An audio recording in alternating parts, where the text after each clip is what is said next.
함께 나누실 하나님 말씀은 창세기 24장 1절에서 9절입니다. 저와 여러분이 한 절씩 교대로 읽으시겠습니다. 아브라함이 나이가 많아 늙었고 여호와께서 그에게 범사의 복을 주셨더라. 아브라함이 자기 집 모든 소유를 맡은 늙은 종에게 이르되 청하건대 내 허벅지 밑에 내 손을 넣으라.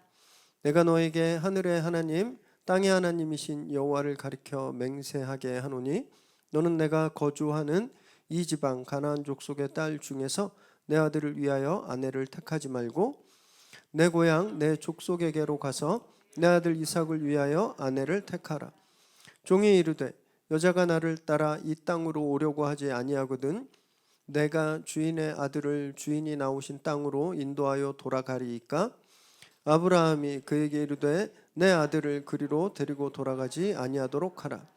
하늘의 하나님 여호와께서 나를 내 아버지의 집과 내 고향 땅에서 떠나게 하시고 내게 말씀하시며 내게 맹세하여 이르시기를 이 땅을 내 씨에게 주리라 하셨으니 그가 그 사자를 너보다 앞서 보낼지라. 내가 거기서 내 아들을 위하여 아내를 택할지니라. 만일 여자가 너를 따라오려고 하지 아니하면 나의 이 맹세가 너와 상관이 없나니 오직 내 아들을 데리고 그리로 가지 말지니라. 함께 읽습니다. 그 종이 이에 그의 주인 아브라함의 허벅지 아래에 손을 놓고 이 일에 대하여 그에게 맹세하였더라. 아멘. 오늘 우리에게 주시는 하나님의 말씀입니다. 제가 전에 사역하던 교회에 전도사님 한 분이 계셨습니다. 인물이 진짜 좋았어요. 그냥 같은 남자가 딱 봐도 되게 잘생겼네. 그리고 꽤 인기 있는 종목에 이렇게 국대 직전까지 가는 상비군 출신이어서 아주 멋졌어요. 교회에 어떤 일이 일어났을까요? 결혼 정년기에 있는 자매들이 여기저기서 자기 기도 응답 받았다고 그러는 거예요. 이 전사님 하나님 자기 응답 주실 때 이 전사님이 자기 짝이라고. 그래서 막 새벽 기도도 막 나와요. 기도하러 오는 게 아니라 그 전사님이 이제 새벽에 찬양인도 하는데 지금 보러 나오는 것 같았어요. 그리고 그분이 사역하는 뉴젠에 막 선생님들이 막 몰리고. 어쨌든 얼마 후에 그 전사님이 결혼하셨습니다. 누구와 할게요? 막 응답 받았다고 했던 자매들 중 한 명이랑 했을 것 같잖아요. 전혀 아니었습니다. 본인이 3년간 짝사랑하고 구애하던 교회 간사님이랑 했어요. 근데 재밌는 건 그 간사님은 한 번도 이 전사님이랑 결혼을 놓고 기도해 보거나 응답 받아 본 적이 없어요. 오히려 저한테 상담을 한 적이 있었거든요. 그 전사님이 자기한테 대시하는데 어떻게 하면 좋겠냐고. 그래서 제가 절대 안 된다 그랬어요. 전사 고생한다. 너 진짜 고생한다. 전사 절대 만나는 거 아니다. 이렇게 했는데 천만다행으로 제 조언을 안 듣고 결혼해서 애 둘 낳고 지금 잘 살고 있습니다. 그리고 우리 전사님은 그 후에 목사 안수 받고 굉장히 열심히 신실하게 잘 사역하고 계세요. 이런 일들이 교회에서 굉장히 자주 일어납니다. 청년들에게 흔히 볼 수 있어요. 자기가 좋아하면서 그걸 하나님이 응답하신 거로 착각하는 거예요. 참 신기한 게 되게 그런 응답받았다고 하는 사람들이 직업이 좋거나 외모가 뛰어나거나 그런 사람들. 그런 사람들한테 기도 응답이 많이 몰려요. 다행히 그 기도 응답 경쟁을 뚫고 결혼에 성공하거나 매칭이 성공한 그 사람은 하나님이 함께 기도한 응답이 이루어졌다 이렇게 말할 수 있습니다. 나머지 탈락한 사람들은 하나님이 잘못 응답하신 걸까요? 아니면 그것보다 더 근본적인 질문이 있는데 진짜 하나님은 너는 얘랑 결혼해, 너는 얘랑 짝해 이렇게 딱 점 찍어 주시는 걸까요? 참 쉽지 않은 문제예요. 결혼할 때가 된 청년들도 이 문제가 쉽지 않고 또 결혼할 때가 된 자녀를 둔 부모님들도 이 문제가 참 쉽지 않습니다. 그런 면에서 오늘 본문은요, 실제적으로 여기에 대한 좋은 팁을 우리에게 주고 있습니다. 특별히 이 자리에 2주 후에 결혼할 커플 있잖아요. 근데 진짜 안타깝게 우리 자매님이 제 말을 잘 못 알아들으세요, 한국말. 그러니까 우리 리차드 형제가 꼭 잘 기억해 놨다가 나중에 에스파뇰로 잘 이야기해 주시기 바랍니다. 우리 이제 오늘부터 아까 광고 드린 대로 한 1년 정도 계산해 보니까 한 1년 조금 넘게 창세기 시즌 3를 말씀을 나누게 됩니다. 이삭과 야곱 시리즈인데요. 시즌 2에서 우린 누구의 서사를 보았죠? 아브라함의 서사를 우리가 보았습니다. 아브라함은 최고의 별명이 있었어요. 뭐예요? 믿음의 조상. 그런데 우리가 이 아브라함의 서사를 통해서 아브라함의 실제 진면목을 보았죠. 진짜 비겁하고 쪼잔하고 완전히 그런 우유부단한 그런 모습들도 우리가 보았습니다. 하나님이 약속의 땅에 있으라 그랬는데 기근이 드니까 홀딱 이집트로 다 넘어갔어요. 자기 아내가 얼마나 이뻤는지 모르겠지만 자기 아내 때문에 자기가 죽임을 당하거나 피해 당할까 봐 자기 아내를 여동생이라고 말했죠. 그러면서 실제 족보를 따져보면 여동생 뻘이에요. 그러니까 거짓말을 안 했다고 생각한 거예요. 눈 가리고 야옹한 거죠. 그래서 망신을 당하고 또 블레셋 왕에게 한 번 더 그럽니다. 하나님의 아들을 주시겠다 그랬는데 그걸 못 기다리고 아내 말 잘 들어서 하갈이라고 하는 몸종을 아내로 맞아서 이스마엘을 낳았잖아요. 그러면 책임져야 되잖아요. 근데 아내들끼리 싸우니까 어떻게 했어요? 하갈과 이스마엘을 쫓았습니다. 이런 모습은 너무 실망스러워요. 믿음의 조상이라고 하기에는 조금 그런 좀 어울리지 않는 모습들이죠. 그러나 그런 연약함에도 불구하고 아브라함의 서사에서 우리가 보았던 건 아브라함이 믿음 하나로 그 연약함을, 그 한계를 돌파해냈다라는 거예요. 그래서 결국 이삭이라고 하는 믿음의 아들을 얻게 되는 거죠. 그리고 이제 다음 세대가 시작됩니다. 시즌 3는 이 이삭이 장성해서 이제 이삭의 결혼의 이야기와 함께 시즌 3가 시작돼요.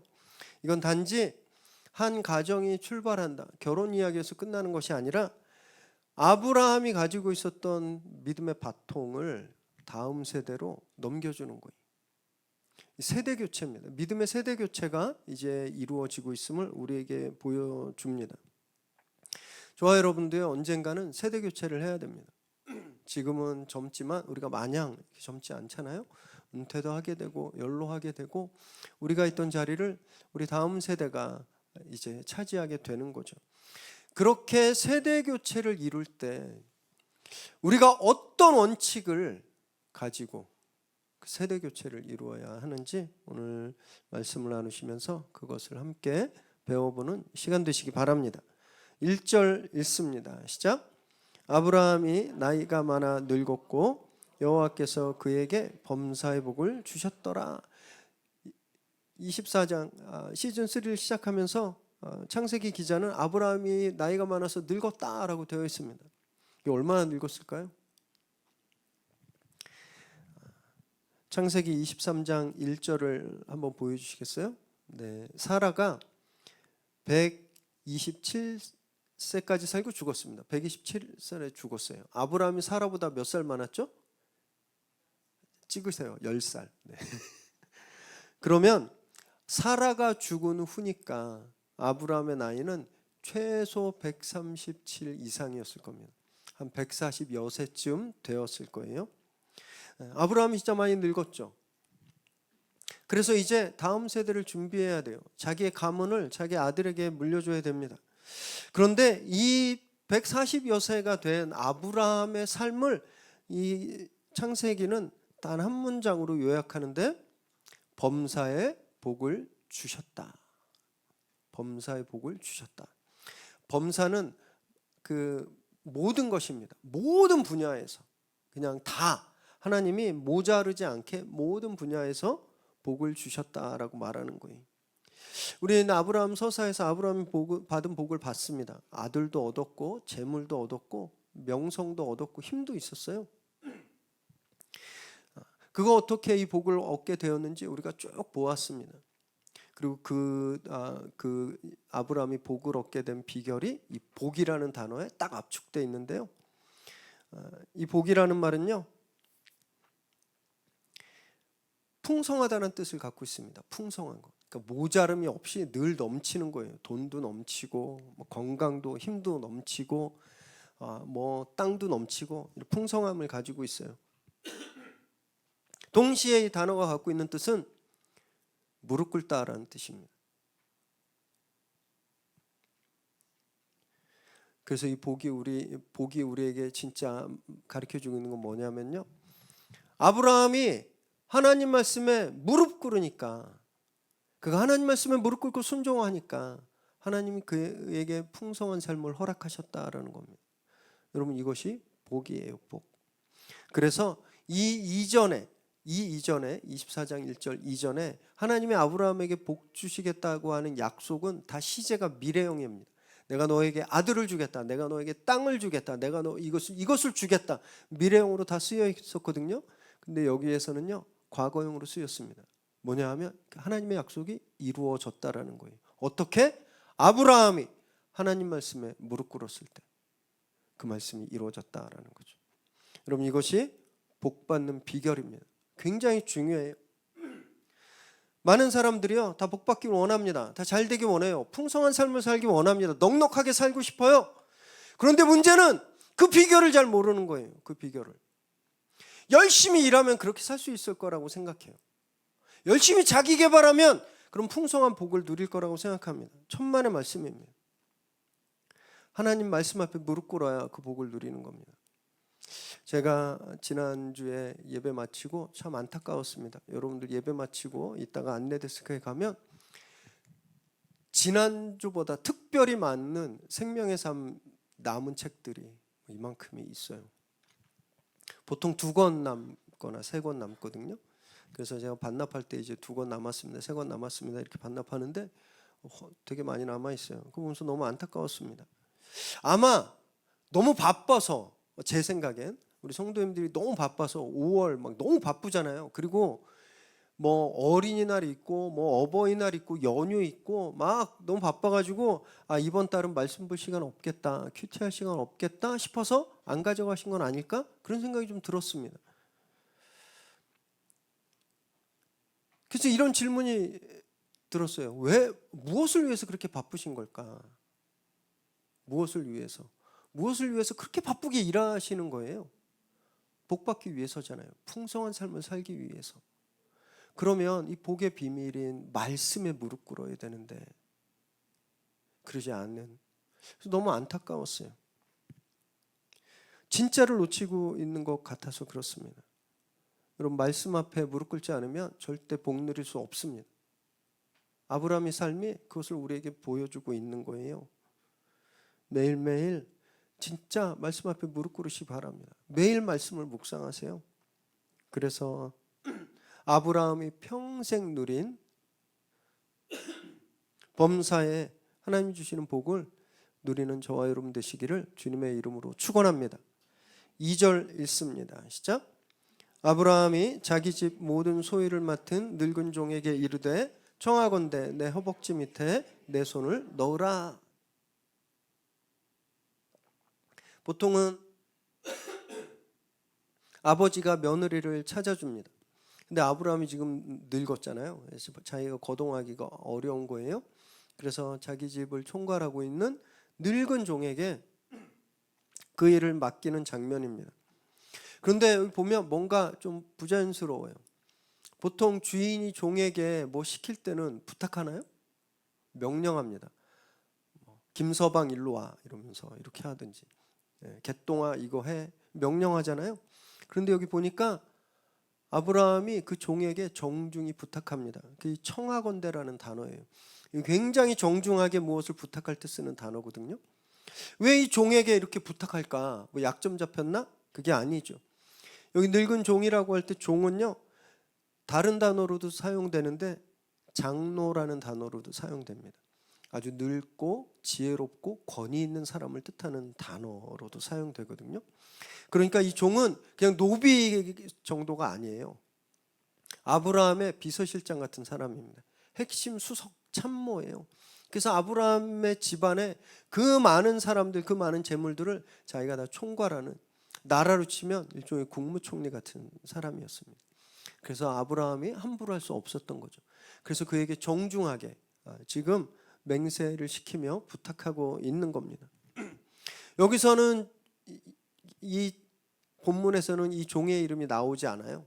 그런데 학자들은 이 종의 이름이 이 종이 이 사람일 거다라고 그렇게 동의하고 있는데 15장 2절을 보면요, 엘리에셀이라는 사람이 나옵니다. 하나님께서 아들을 주시겠다 그러고 계속 안 주시니까 아브라함이 하나님께 좀 항의 비슷한 걸 해요. 그냥 됐습니다. 그냥 내가 가지고 있는 내 다 재물은 우리 집에 있는 내가 신뢰하는 다메섹 사람 종인 이 엘리에셀에게 그냥 얘를 그냥 내 양자 삼고 내가 얘한테 다 줘버릴게요. 이런 장면이 나올 때 여기 이제 엘리에셀의 이름이 나왔는데, 그래서 지금 아브라함 앞에서 지금 맹세를 하고 있는 이 종이 엘리에셀일 거다라고 추측하는 거죠. 그런데 보면 맹세하는 장면도 되게 신기합니다. 허벅지 밑에 손을 넣으라고 하는 거예요. 상상해 보세요. 이렇게 앉아 있는데 그 허벅지 밑으로 손을 넣는 거예요. 되게 이상하죠.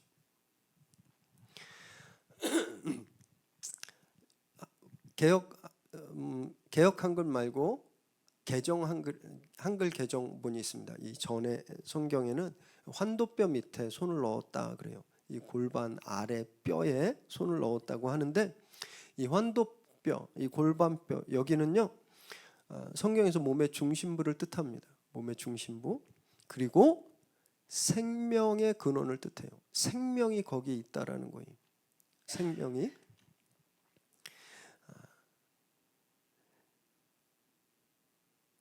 그래서 지금 그 허벅지뼈에 손을 놓고 맹세하고 있다라는 것은 목숨을 걸고 맹세하고 있다라는 것을 보여주는 겁니다.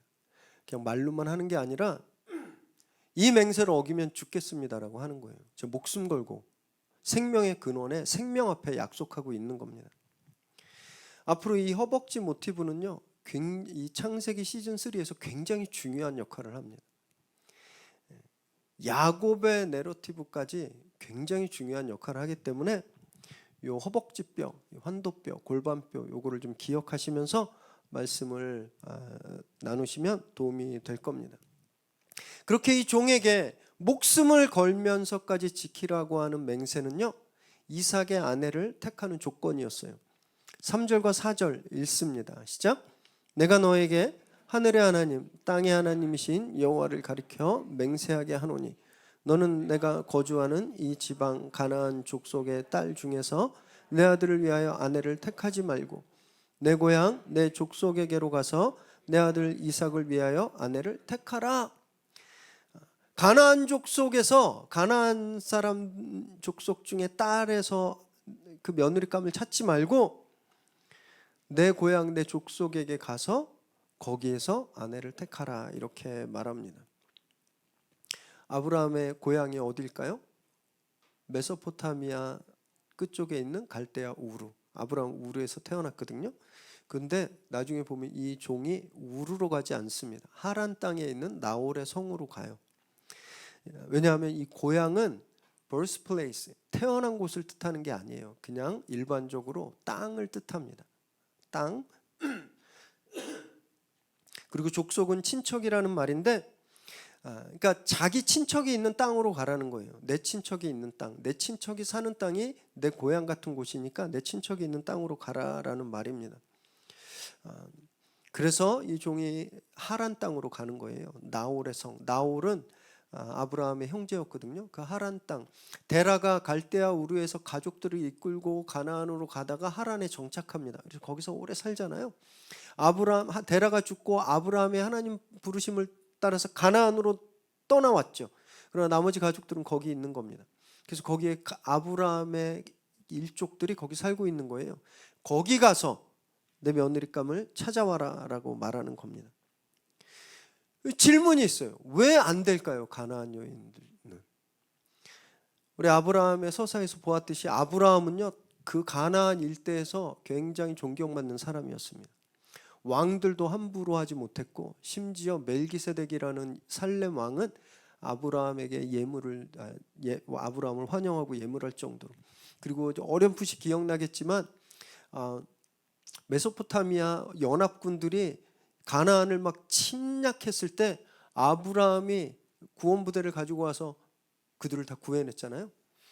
아브라함은 굉장히 명망 있는 사람이었습니다. 가나안에. 그러면 가나안 땅에 살고 있는 왕들이나 유력 가문의 딸들과 얼마든지 혼인을 맺을 수 있었습니다. 실제 결혼하자고 오는 사람도 많았을 거예요. 다 이상한 사람일까요? 아닐 거예요.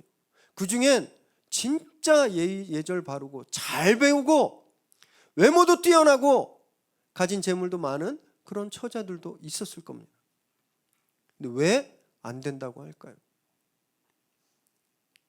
우상 숭배 때문에 그렇습니다. 아브라함이 그걸 한번 경험했어요. 아브라함이 하갈과 이스마엘을 내보내고 이스마엘이 누구와 결혼했는지 혹시 기억하세요? 애굽 여인과 결혼했습니다.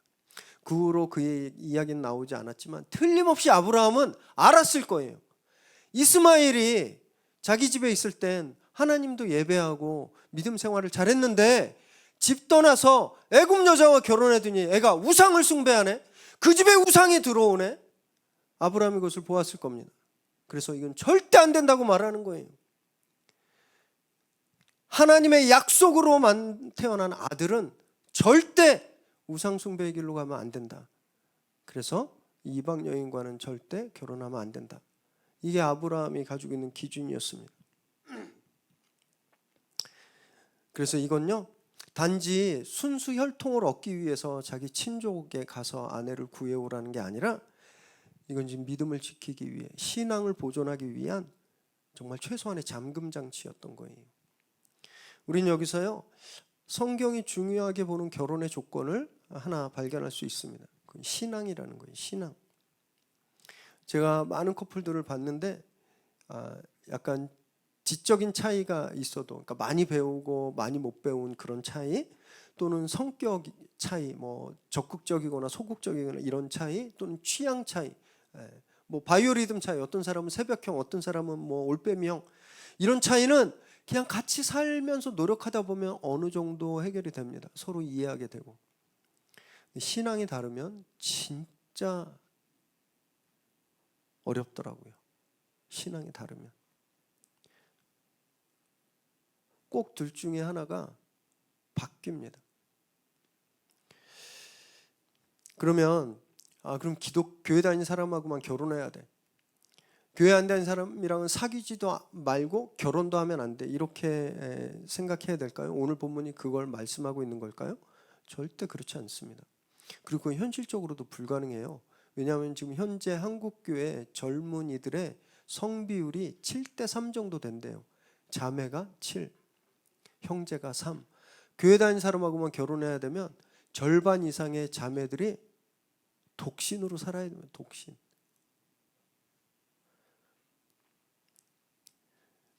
그런 뜻이 절대 아니에요.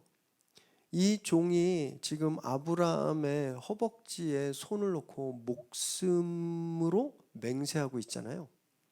그런 것처럼요, 만약에 믿지 않는 사람과 사귀거나 믿지 않는 사람과 을 배우자로 맞이할 때는 이 종이 지금 목숨을 걸고 맹세하는 것처럼 목숨 걸고 이 사람을 전도해야 되겠다, 맹세해야 되는 겁니다.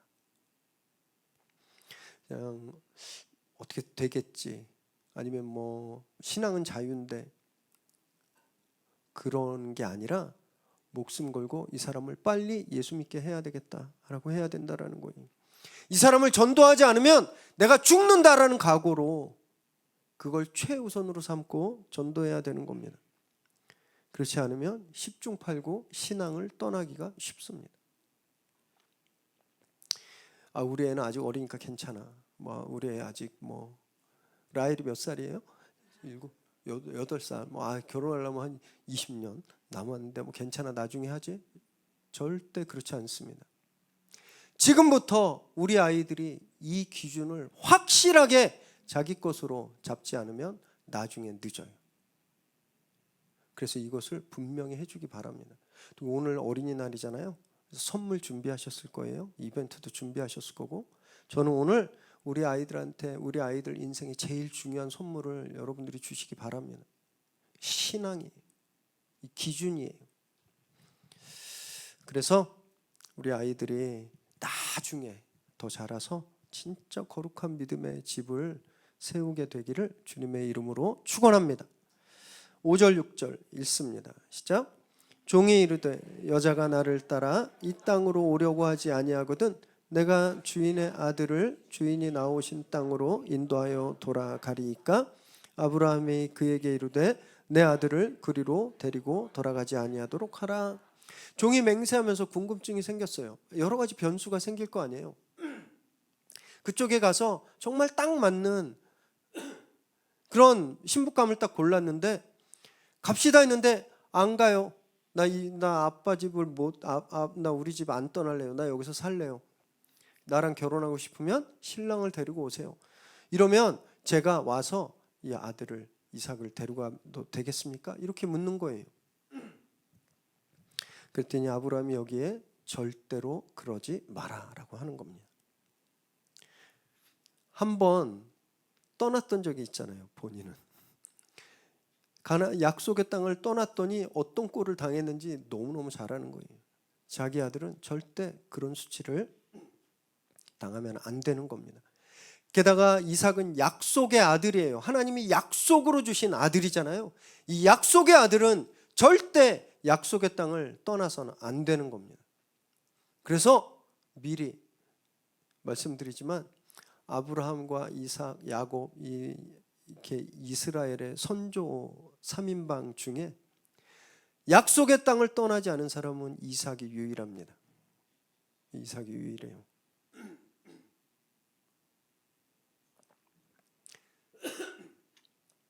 분명히 안 거예요. 하나님이 약속하신 땅을 절대로 벗어나서는 안 된다라는 것. 이 믿음을 확고하게 한 거죠. 더 나아가서 아브라함은 이런 믿음까지 보여주는데 하나님이 이삭의 아내를 이미 예비하셨다라는 믿음. 7절과 8절 읽습니다. 시작. 하늘의 하나님 여호와께서 나를 내 아버지의 집과 내 고향 땅에서 떠나게 하시고 내게 말씀하시며 내게 맹세하여 이르시기를 이 땅을 내 씨에게 주리라 하셨으니 그가 그 사자를 너보다 앞서 보내실지라. 내가 거기서 내 아들을 위하여 아내를 택할지라.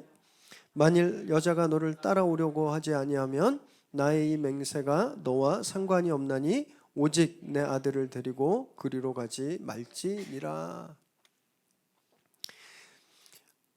이삭을 떠나게 하면 안 되는 이유, 하나님이 나를 그곳에서 떠나게 하셨고 이 땅을 주셨기 때문에 그 말씀대로 이삭은 떠나면 안 되는 거예요. 걱정하지 말라고 말합니다. 하나님이 너보다 먼저 가셔서 사자를 보내셔서 다 예비하셨을 테니까 그냥 가서 이삭의 신부가 될 만한 여자를 택하면 된다라고 이 종을 안심시킵니다. 그런데 만일 그렇게 하나님이 예비하신 자매고 딱 이삭의 신부감으로 어울리는 그런 자매를 딱 만났는데 만약에 그 처자가 그 집을 떠나기를 거절하면 잊어버려라. 괜찮아. 이 맹세가 효력이 없어. 이거 뭐냐면 너 이삭의 아내를 안 데려와도 돼. 이런 뜻이에요. 이건요. 이삭이 결혼을 못하는 수가 있어도 안 된다라는 겁니다.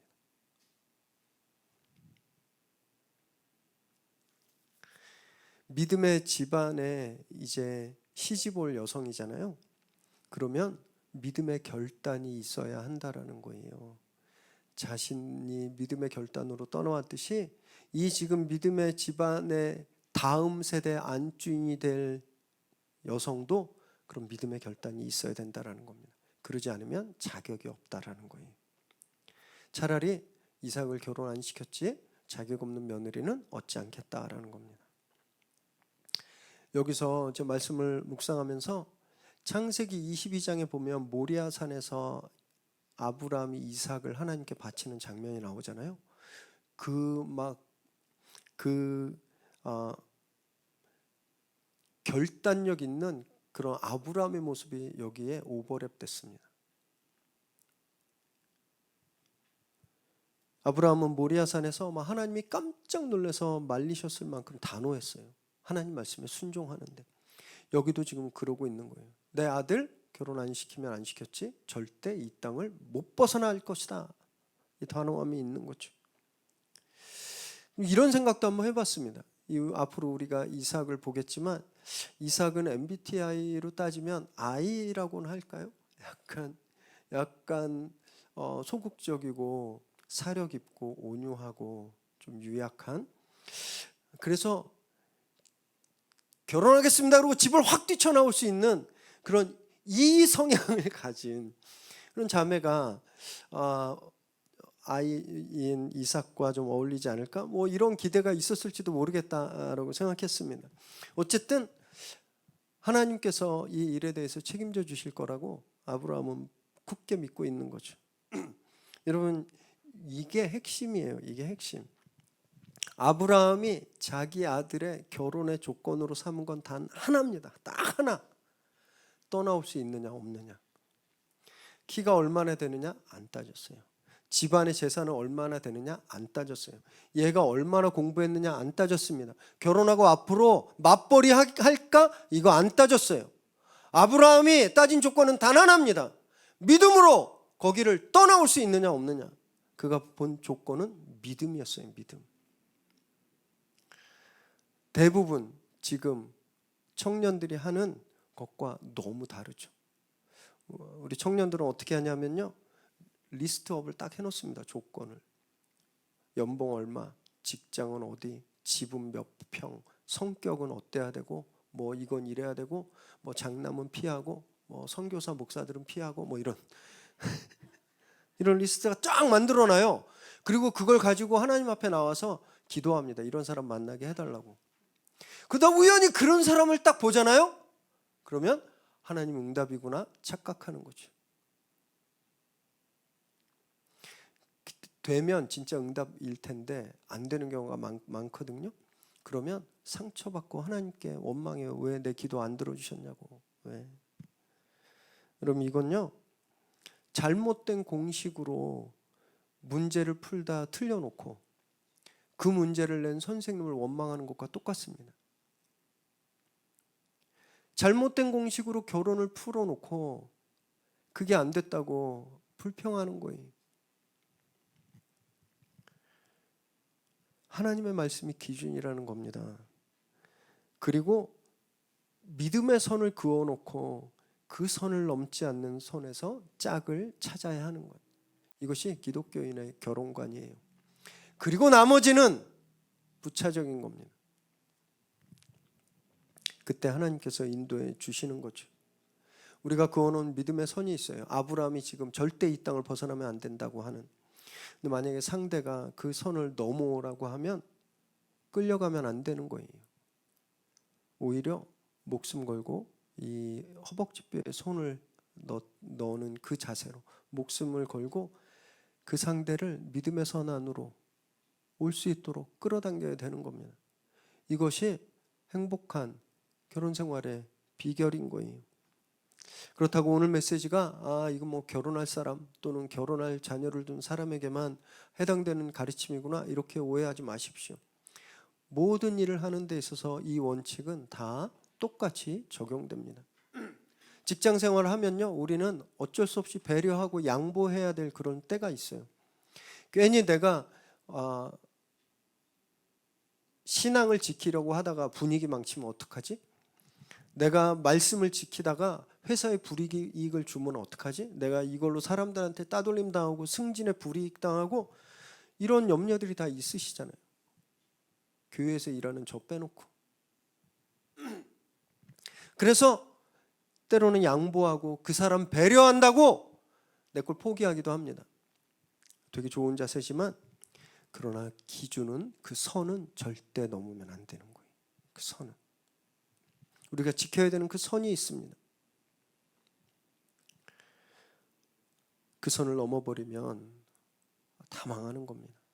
그 선은 바로 말씀을 지키는 믿음이라는 거죠. 그 어떤 불이익이 와도, 지금 아브라함이 그렇잖아요. 안 오면 장가 안 보내. 할 수 없어. 자기 후사를 세우는, 자기 가문의 다음 주인을 세우는 일도 아브라함은 포기해버린 겁니다. 그 선을 무너뜨리면 안 하겠다라는 거예요. 여러분, 이런 각오가 저와 여러분에게 있어야 됩니다. 이것이 없으면 다 무너지는 거예요. 양보가 절대 양보가 아니게 되는 겁니다. 그건 더 이상 배려가 아니에요. 항복이에요. 내 믿음을 포기하는 거라. 말씀을 최우선으로 삼으시기 바랍니다. 그리고 하나님이 우리에게 그어놓으신 믿음의 라인, 이 믿음의 선을 목숨을 걸고 지키시기 바라요. 그래서 그 안에서 하나님의 인도하심을 신뢰하시고 그 안에서 담대하게 믿음의 삶을 살아가는 저와 여러분 되시기를 주님의 이름으로 축원합니다.